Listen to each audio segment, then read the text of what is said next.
प्रिय श्रोताओं, सिंदबाद की चौथी यात्रा के साथ आपके सामने उपस्थित हूँ। सिंदबाद ने कहा, कुछ दिन आराम से रहने के बाद मैं पिछले कष्ट और दुख भूल गया था और फिर वह सूझी और धन कमाया जाए तथा संसार की विचित्रताएं और देखी जाए। मैंने चौथी यात्रा की तैयारी की और अपने देश की वे वस्तुएं जिनकी विदेशों में मांग है प्रचुर मात्रा में खरीदी। फिर मैं माल लेकर फारस की ओर चला। वहाँ के कई नगरों में व्यापार करता हुआ मैं बंदरगाह पर पहुंचा और व्यापार किया। एक दिन हमारा जहाज तूफान में फंस गया। कप्तान ने जहाज को संभालने का बहुत प्रयत्न किया, किंतु संभल न सका। जहाज समुद्र की तह से ऊपर उठी पानी में डूबी एक चट्टान से टकराकर चूर चूर हो गया। कई लोग तो वहीं डूब गए, किंतु मैं और कुछ अन्य व्यापारी टूटे तख्तों के सहारे किसी प्रकार तट पर आ लगे। हम लोग एक द्वीप पर आ गए थे। इधर उधर घूमकर हम लोगों ने वृक्षों के फल तोड़ तोड़ कर खाए और अपनी भूख मिटाई। फिर हम समुद्र तट पर आकर लेट गए और अपने दुर्भाग्य को कोसने लगे, किंतु इससे क्या होना था। हमें नींद आ गई और रात भर गहरी नींद में सोते रहे। सवेरे उठकर फिर द्वीप में घूमने और फल आदि इकट्ठा करने लगे। अचानक काले रंग के आदमियों की एक बड़ी भीड़ ने हमें घेर लिया। उन्होंने हमारे गले में रस्सियां बांध दी और भेड़ बकरियों की तरह हमें हाँक हाँक कर बहुत दूर बसे अपने गांव में ले गए। फिर उन्होंने हमारे सामने एक खाद्य पदार्थ रखकर इशारे से कहा, इसे खाओ। मेरे साथियों ने बगैर कुछ सोचे समझे उसे पेट भर खाया और तुरंत ही नशे में मतवाले हो गए। मैंने वह चीज़ बहुत कम खाई और काले लोगों की हरकतों को ध्यान से देखने लगा। मेरे साथी तो कुछ समझ ना सके, लेकिन मैंने समझ लिया कि उन लोगों की नीयत अच्छी नहीं है। फिर उन्होंने खाने के लिए हमें नारियल के तेल में पका हुआ चावल दिया। इस खाद्य से आदमी मोटे हो जाते हैं। मैं समझ गया कि काले लोगों का इरादा है कि हमें मोटा करें और फिर अपने कबीले की दावत करके हम लोगों का मांस पकाकर सब लोग खाएं। मेरे साथी तो नशे में खूब पेट भर कर खाते थे, किंतु मैं बहुत थोड़ा खाता था ताकि मोटा ना हूँ और नरभक्षियों का आहार न बनूं। मैं कम खाने और अपने प्राणों की चिंता में इतना दुबला हो गया कि बदन में हड्डी चमड़ी के सिवाय कुछ ना रहा। मैं दिन में उस द्वीप में घूमा फिरा करता था। एक दिन मैंने देखा गांव के सब लोग काम पर चले गए हैं, केवल एक बूढ़ा बैठा था। मैं अवसर पाकर भाग निकला। बूढ़े ने मुझे बतेरा चिल्ला चिल्ला कर बुलाया, किंतु मैं ना रुका। शाम को गांव में लोग आए तो मेरी खोज में निकले, किंतु तब तक मैं बहुत दूर निकल चुका था। दिन भर भागता रहा तो कहीं छुप कर सो जाता, रास्ते में फल आदि से भूख मिटाता या नारियल तोड़कर उसका पानी पी लेता, जिससे भूख और प्यास दोनों शांत होती थी। 8वें दिन मैं समुद्र के तट पर पहुंचा। वहां देखा कि मेरी तरह के बहुत से श्वेत वर्ण मनुष्य काली मिर्च इकट्ठी कर रहे हैं, क्योंकि वहाँ काली मिर्च बहुत पैदा होती थी। उन्हें देखकर मुझे बड़ी प्रसन्नता हुई और मैं उनके पास पहुंच गया। वे भी चारों ओर जमा हो गए और अरबी भाषा में मुझसे पूछने लगे, तुम कहाँ से आ रहे हो। मैं अरबी बोली सुनकर और भी हर्षित हुआ और मैंने विस्तार से उन्हें अपनी बताया कि जहाज टूटने पर हम लोग द्वीप के किस अन्य तट पर लगे, जहाँ से हमें बहुत से श्यामवर्ण लोग पकड़ ले गए। उन लोगों को यह सुनकर बड़ा आश्चर्य हुआ। बोले, ये तो लोग नरभक्षी हैं, तुम्हें उन्होंने कैसे छोड़ दिया। मैंने उन्हें आगे का हाल बताया कि किस प्रकार कम खाकर और मौका पाकर भागकर मैंने जान बचाई। उन लोगों को मेरे जीते जागते बच निकलने पर अति आश्चर्य और प्रसन्नता हुई। जब तक उनका काम पूरा न हुआ मैं उनके साथ मिलकर काम करता रहा। फिर वे लोग मुझे अपने साथ जहाज पर लेकर अपने देश आए और अपने बादशाह के सामने मुझे ये कहकर पेश किया कि वे व्यक्ति नरभक्षियों के चंगुल से सही सलामत निकल आया है। बादशाह को जब मैंने अपना पूरा हाल सुनाया तो उसे भी सुनकर बड़ा आश्चर्य और प्रसन्नता हुई। वह बादशाह बड़ा दयालु प्रकृति का था। उसने मुझे पहनने के लिए वस्त्र तथा अन्य सुख सुविधाएं दी। बादशाह के कब्जे में जो द्वीप था वह बहुत बड़ा और धन धान्य से पूर्ण था। वहाँ के व्यापारी अन्य देशों में अपने यहाँ की चीज़ें ले आते थे और बाहर के व्यापारी भी आते थे। मुझे आशा होने लगी कि किसी दिन मैं अपने देश पहुँच जाऊँगा। बादशाह मुझ पर बड़ा कृपालु था। उसने मुझे अपना दरबारी बना लिया। लोग मुझे देखकर ऐसा बर्ताव करने लगे जैसे मैं उनके देश का निवासी हूँ। मुझे ये देखकर आश्चर्य हुआ कि वहाँ के लोग बगैर जीन लगाम ही घोड़ों पर सवारी करते हैं। यहाँ तक कि बादशाह की घोड़े की नंगी पीठ पर सवारी करता था। मैंने एक दिन बादशाह से पूछा कि आप लोग जीन लगाम लगाकर घोड़े पर क्यों नहीं चढ़ते? उसने कहा, जीन लगाम क्या होती है? उसने यह भी कहा कि मैं उसके लिए चीज़ें बना दूँ।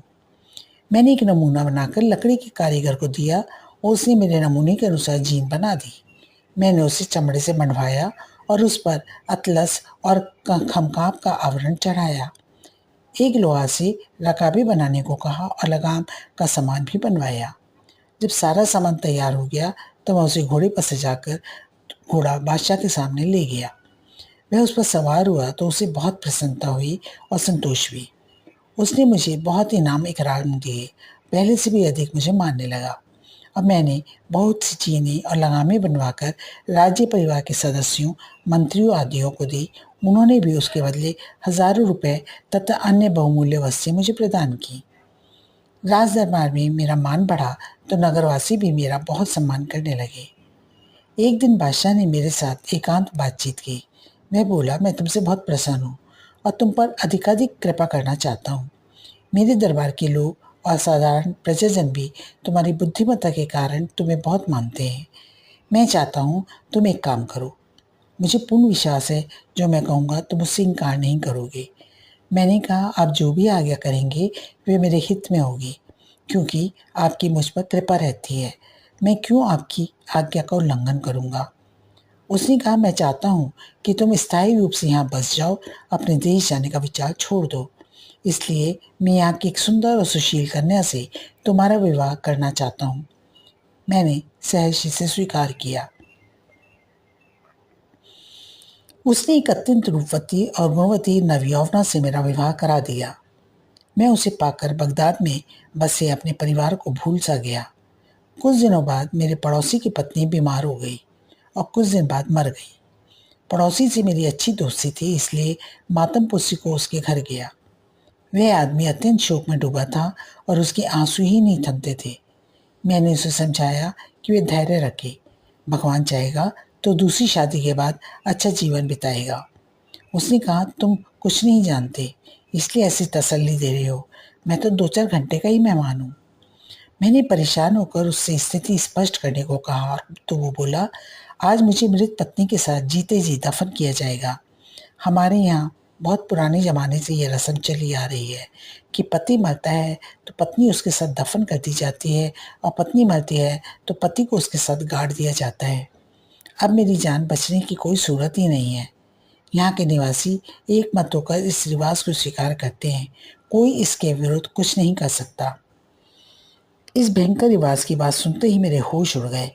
मैं उसी समय से अपने बारे में चिंता करने लगा, क्योंकि मेरा भी विवाह हो चुका था। थोड़ी देर में उसके सगे संबंधी एकत्र हो गए। उन्होंने कफन आदि का प्रबंध किया। उन्होंने औरत की लाश को नहला धुलाकर बहुमूल्य वस्त्र पहनाए और एक खुली अर्थी पर रखकर ले चले। उसका पति भी शोक सूचक वस्त्र पहने रोता पीटता उसके पीछे चला। सब लोग एक बड़े पहाड़ पर पहुंचे। वहां पर उन्होंने एक बड़ी चट्टान हटाई तो उसके नीचे बड़ा गहरा और अंधेरा गड्ढा दिखाई दिया। सब लोगों ने रस्सी के द्वारा अर्थी को गड्ढे की तह तक उतार दिया। उसके बाद मृत स्त्री के पति को भी गड्ढे में उतार दिया। उन्होंने उसके साथ साथ रोटियां और जल से भरा पात्र भी रख दिया और उसे उतारने के बाद गड्ढे का मुंह चट्टान से बंद कर दिया। वह पहाड़ बहुत लंबा चौड़ा था। उसके दूसरी ओर समुद्र था और उस ओर का क्षेत्र दुर्गम और निर्जन था।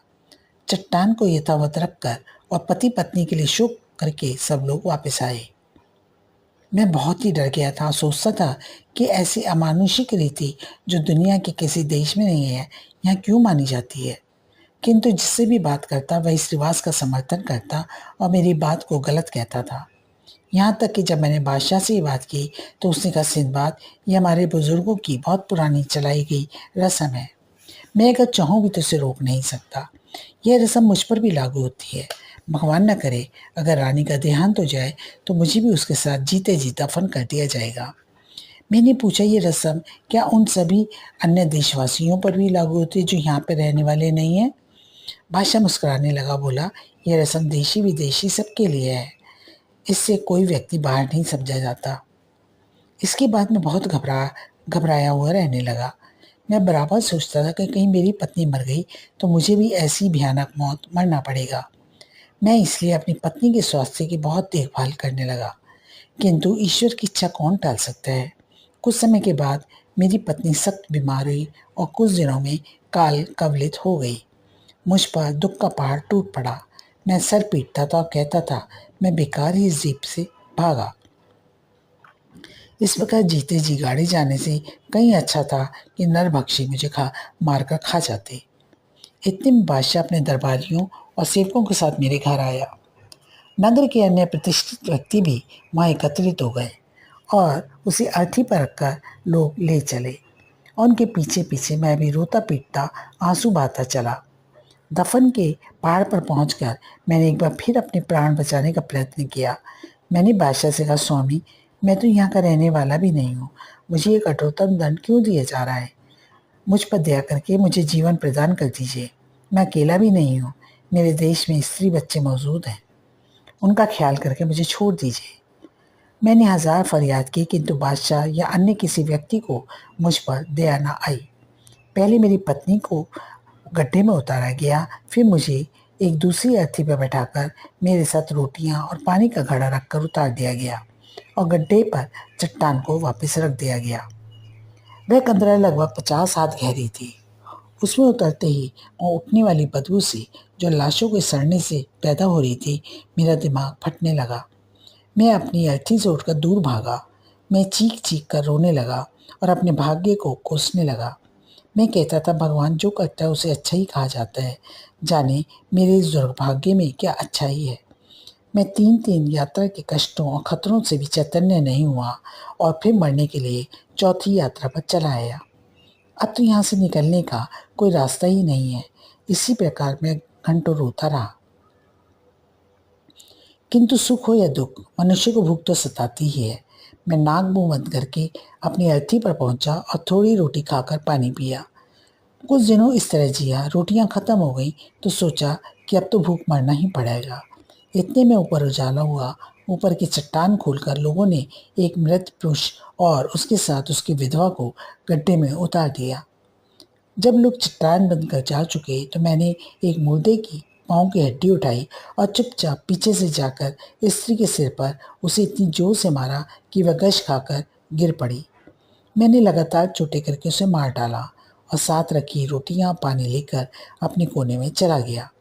2-4 दिन बाद एक आदमी को उसकी मृत पत्नी के साथ उतारा गया। मैंने पहले की तरह आदमी को खत्म करके उसकी रोटियां पानी ले लिया। मेरे भाग्य से नगर में महामारी पड़ी और रोज 1-2 लाशें उसके साथ जीवित व्यक्ति आने लगे, जिन्हें मारकर मैं उनकी रोटियां ले लेता। एक दिन मैंने वहां ऐसी आवाज सुनी जैसे कोई सांस ले रहा हो। वहां अंधेरा तो इतना रहता था कि दिन भर का पता ही नहीं चलता था। मैंने आवाज पर ध्यान दिया तो सांस के साथ पांवों की भी हल्की आहट सुनाई दी। मैं उठा और मालूम हुआ कि कोई चीज एक तरफ दौड़ रही है। मैं भी उसके पीछे दौड़ा। कुछ देर इसी प्रकार दौड़ने के बाद मुझे दूर एक तारे जैसा चमक दिखाई दी तो झिलमिला सी रही थी। मैंने उस सब दौड़ना आरंभ किया तो देखा एक इतना बड़ा छेद है जिसमें से मैं बाहर जा सकता हूँ। वास्तव में मैं पहाड़ के दूसरी ओर के ढाल पर निकल आया था। पहाड़ इतना ऊंचा था कि नगर निवासी जानते ही नहीं थे कि उधर क्या है। उस छेद में से होकर कोई जंतु मुर्दों को खाने के लिए अंदर आया करता था और उसी के सहारे मुझे बाहर निकलने का रास्ता मिला। मैं उस छेद से बाहर खुले आकाश के नीचे आ निकला और भगवान को उनकी अनुकंपा के लिए धन्यवाद दिया। मुझे अब अपने बच निकलने की आशा हो गई थी। अब मैंने कुछ सोचना आरंभ किया, क्योंकि अभी तक तो मुर्दों की दुर्गंध के कारण कुछ सोच नहीं पाता था। थोड़ा थोड़ा भोजन करके मैंने इतने दिनों तक किसी प्रकार अपने आप को जीवित रखा। मैं एक बार फिर जी खड़ा करके उस मुर्दों की गुफा में घुस गया। बहुत सी मुर्दों के साथ बहुमूल्य रत्न भूषण आदि रख दिए जाते थे। मैंने टटोल टटोल कर अंदाज से बहुत से हीरे जवाहरात इकट्ठे किए। मुर्दों के कफनों में उनकी अर्थियों की रस्सियों से हीरे जवाहरात की कई कई गठरियां बांधी और एक एक करके उन्हें बाहर ले आया, जहां से सामने समुद्र दिखाई देता था। मैंने समुद्र तट पर 2-3 दिन फल फूल खाकर बिताए। चौथे दिन मैंने तट के पास एक जहाज गुजरता देखा। मैंने पगड़ी खोलकर उसे हवा में उड़ाते हुए खूब चिल्लाकर आवाजें दी। जहाज के कप्तान ने मुझे देख लिया। उसने जहाज रोककर एक नाव मुझे लेने को भेजी। नाविक लोग मुझसे पूछने लगे, तुम इस निर्जन स्थान पर कैसे आए? मैंने उन्हें पूरा वृतांत सुनाने के बजाय कह दिया कि 2 दिन पहले हमारा जहाज डूब गया था। मेरे सभी साथी भी डूब गए। सिर्फ मैं कुछ तख्तों के सहारे अपनी जान और कुछ सामान बचा लाया। वे लोग मुझे गठरियों समेत जहाज पर ले गए। जहाज पर कप्तान से भी मैंने वही बात कही और उसकी कृपा के बदले उसे कुछ रत्न देने लगा, किंतु उसने लेन से इनकार कर दिया। हम वहां से चलकर कई द्वीपों में गए। हम सरान द्वीप से 10 दिन की राह पर निश्चित नील द्वीप गए। वहां से हम काली द्वीप पहुंचे और वहाँ शीशे की खाने हैं और हिंदुस्तान की कई वस्तुएं, ईख, कपूर आदि भी होती हैं। कलीद्वीप बहुत बड़ा है और वहाँ व्यापार बहुत होता है। हम लोग अपनी चीज़ें खरीदते बेचते कुछ समय के बाद बसरा पहुँचे, जहाँ से मैं बगदाद आ गया। मुझे असीमित धन मिला था। मैंने कई मस्जिदें बनवाई और आनंदपूर्वक रहने लगा। यह कहकर सिंदबाद ने हिंदबाद को 400 दिनारें और दी और दूसरे रोज भी आने को कहा। अगले दिन सब लोग फिर एकत्र हुए और भोजनोपरांत सिंदबाद ने अपनी 5वीं यात्रा का वर्णन शुरू किया। धन्यवाद। अब सिंदबाद की 5वीं यात्रा के साथ आपसे पुनः मिलती हूँ।